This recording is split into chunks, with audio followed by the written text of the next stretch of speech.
अब हम आपको एक ऐसे पड़ोसी देश के बारे में बताना चाहते हैं जिस पर इस समय शायद किसी का ध्यान नहीं, लेकिन इस देश को इस समय मदद की सबसे ज्यादा जरूरत है और इस देश का नाम है नेपाल। और हम जानते हैं नेपाल में बहुत सारे लोग हमें देखते हैं, जी न्यूज़ के बहुत दर्शक हैं नेपाल में, और नेपाल भी हमारे लिए एक परिवार की तरह ही है।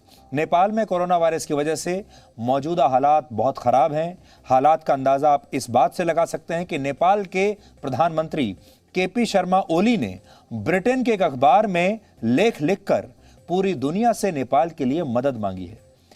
अब आप खुद सोचिए कि अगर एक देश के प्रधानमंत्री अखबार में ये लिख रहे हैं कि दुनिया को इस समय नेपाल की मदद करनी चाहिए, तो नेपाल में स्थिति कितनी गंभीर होगी। इसलिए आज हम नेपाल की बात करना चाहते हैं, नेपाल के लोगों की बात करना चाहते हैं, और हम उन्हें ये बताना चाहते हैं कि हमें नेपाल के लोगों की चिंता है और इस मुसीबत की घड़ी में हम अपने नेपाल के इस परिवार के साथ, नेपाल के लोगों के साथ खड़े हैं। और हम इतना तो कर ही सकते हैं कि पूरी दुनिया को आपकी स्थिति से अवगत करा सकते हैं और पूरी दुनिया से ये अपील कर सकते हैं कि वो नेपाल की मदद करें और नेपाल के लोगों की मदद करें। सबसे पहले आपको ये बताते हैं कि नेपाल के प्रधानमंत्री को ब्रिटेन के एक अखबार के जरिए दुनिया से मदद क्यों मांगनी पड़ी। इसका जवाब है कि नेपाल में कोरोना वायरस की वजह से हालात बहुत गंभीर हैं। नेपाल की कुल जनसंख्या 3 करोड़ है, यानी भारत की राजधानी दिल्ली की कुल आबादी से के आसपास ही है। लेकिन समस्या यह है कि जहां 1 महीने पहले तक नेपाल में प्रतिदिन 100 नए कोरोना संक्रमित केस मिल रहे थे, वो ये आंकड़ा अब प्रतिदिन 10,000 के करीब पहुंच गया। सोचिए, 3 करोड़ की आबादी में 10,000 केस रोज आ रहे हैं और 1 महीने में संक्रमण का स्ट्राइक रेट 1200% तक बढ़ गया है। केपी शर्मा ओली अखबार में लिखते हैं कि नेपाल संक्रमण की इस रफ्तार से घबराया हुआ है और उनके देश को दुनिया से तत्काल मदद की जरूरत है। अगर भारत और नेपाल की तुलना करें तो इस समय नेपाल से ज्यादा संक्रमण अकेले दिल्ली शहर में फैला हुआ है, लेकिन इसके बावजूद नेपाल में भी डर का माहौल है और इस डर की अपनी वजहें हैं। इसे आप कुछ आंकड़ों से समझिए। पूरे नेपाल में 3 करोड़ लोगों पर सिर्फ 1595 आईसीयू बेड्स हैं, यानी सिर्फ 1600 आईसीयू बेड्स हैं। इस हिसाब से 19,000 लोगों पर एक आईसीयू बेड है। इसी तरह पूरे देश में केवल 480 वेंटिलेटर्स उपलब्ध हैं, यानी नेपाल में 62,000 लोगों पर प्रत्येक 62,000 लोगों पर औसत एक वेंटिलेटर है। नेपाल में डॉक्टर्स की भी काफी कमी है। नेपाल में 1 लाख लोगों पर 0.7 डॉक्टर है, यानी एक डॉक्टर से भी कम है 1 लाख लोगों पर। 1 लाख लोगों पर एक से भी कम डॉक्टर, और यह डेटा वर्ल्ड बैंक का है।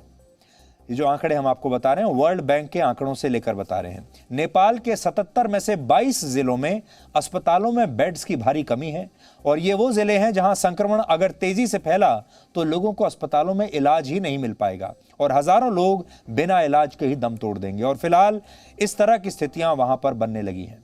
कहते हैं कि दुनिया की सबसे ऊंची पर्वत चोटी माउंट एवरेस्ट पर इंसानों को पहुंचने में 5000 वर्ष लग गए थे।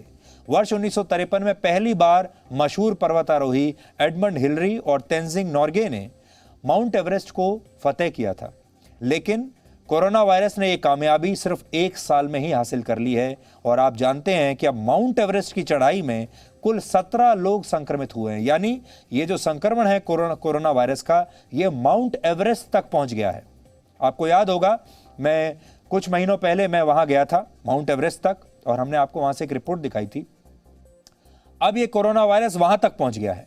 संक्रमण से अपने लोगों को बचाने के लिए नेपाल के पास मजबूत हेल्थ केयर सिस्टम नहीं है, और ऐसे में इस संकट को टालने के लिए उसके पास एक ही विकल्प बचता है, और वो है वैक्सीन का। लेकिन दुर्भाग्यवश नेपाल के पास अपनी कोई वैक्सीन नहीं है। नेपाल वैक्सीन के लिए अपने 2 पड़ोसियों पर निर्भर है। एक पड़ोसी है भारत और दूसरा है चीन। वैक्सीन मैत्री के तहत भारत ने नेपाल को 10 लाख डोज भेजी थी, लेकिन कोरोना की दूसरी लहर के बाद भारत ने कोरोना वैक्सीन के निर्यात पर रोक लगा दी और इससे नेपाल में टीकाकरण अभियान रुक गया है। नेपाल में अब तक सिर्फ 7.2% लोगों को ही वैक्सीन की 1 डोज लगी है, और इन लोगों को दूसरी डोज लगाने के लिए भी अब नेपाल के पास वैक्सीन नहीं बची है। इसलिए नेपाल के प्रधानमंत्री केपी शर्मा ओली ने वैक्सीन के लिए दुनिया से मदद मांगी है। तो नेपाल की ये पूरी स्थिति आपके सामने है। आप समझ गए होंगे कि क्यों वहां के प्रधानमंत्री को दुनिया से मदद मांगने के लिए अखबार का सहारा लेना पड़ा। यहाँ एक बात और भी है कि नेपाल में इस समय राजनीतिक संकट गहराया हुआ है।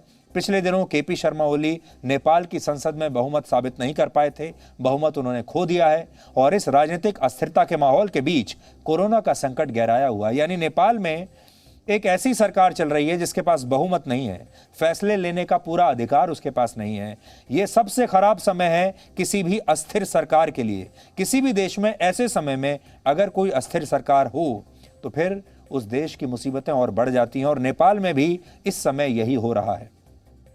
एक और बात हम आपको बताना चाहते हैं कि चीन ने नेपाल के इस संकट में अपने लिए एक शानदार मौका तलाश लिया है। भारत इस समय खुद कोरोना वायरस से संघर्ष कर रहा है और भारत के पास खुद के लिए वैक्सीन नहीं है, तो नेपाल की मदद नहीं कर पा रहा है। ऐसे में चीन इसे नेपाल पर अपना प्रभुत्व कायम करने के मौके की तरह अभी देख रहा है। और हमने आपको एक दिन पहले भी बताया था, जैसे ही भारत ने अपनी वैक्सीन मैत्री बंद की, भारत अपने संघर्षों में उलझा, उन तमाम देशों को जहां भारत मदद भेज रहा था, अब तुरंत चीन ने इस मौके का फायदा उठाया है और चीन उन तमाम देशों को वैक्सीन पहले तो एक गिफ्ट के तौर पर भेज रहा है, मदद के तौर पर, इसके बाद अब बेच भी रहा है। और इन तमाम देशों को अब चीन मदद कर रहा है ताकि उन देशों से, उन इलाकों से वो भारत के जो संबंध हैं उन्हें काट सके।